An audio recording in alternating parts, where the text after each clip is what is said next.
America sees the plaza as a fairy tale of chandeliers and champagne.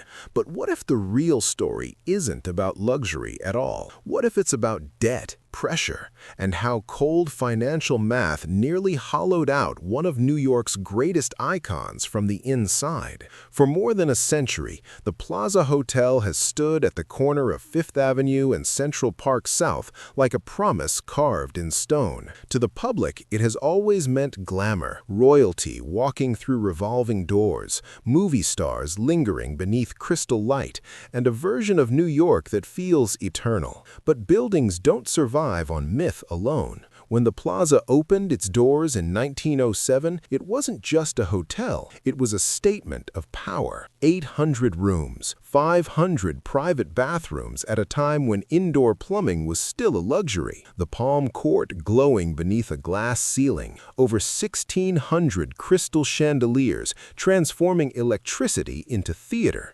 This was excess, engineered with purpose. The Plaza was designed to impress, overwhelm, and declare New York's arrival as a global capital of wealth. For decades, the illusion held. Inside its walls, presidents dined, financiers negotiated, and society pages chronicled every movement. The Plaza wasn't just a place to stay, it was a symbol. And symbols, when managed carefully, can last forever. But symbols are fragile when numbers stop making sense. By the late 1980s, the world around the Plaza was changing fast. Wall Street was addicted to leverage. Junk bonds, high-risk, high-interest debt were fueling massive acquisitions. Hotels, once long-term prestige investments, were suddenly treated like financial instruments meant to be squeezed. In March 1988, the Plaza was sold for $407.5 million, a staggering price even by New York standards.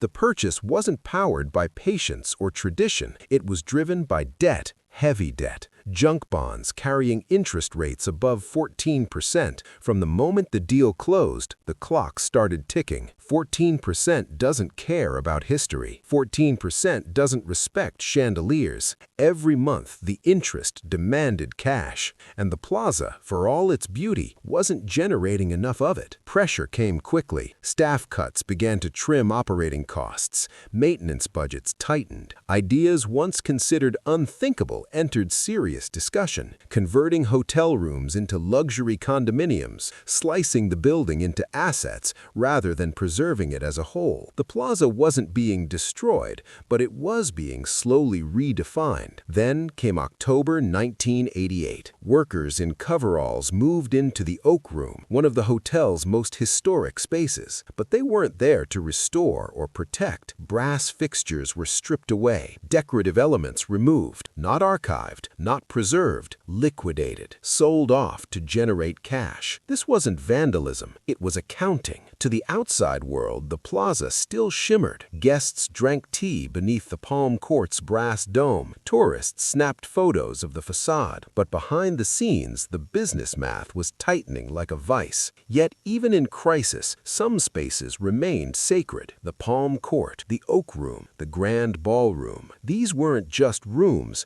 they were untouchable icons, protected not just by law alone, but by public outrage. Any attempt to fully dismantle them would have shattered the myth entirely. So instead, the building lived in a strange contradiction, financially suffocating, culturally immortal. This is the real story of the Plaza, not just a hotel, but a battleground between heritage and leverage, between old-world prestige and modern financial engineering, a place where beauty survived not because it was profitable, but because it was too symbolic to erase. The Plaza didn't fall, but it came closer than most people ever realized, and its story is a warning etched in limestone. When debt becomes the master, even legends are forced to bleed quietly behind golden doors while the world keeps calling it glamour.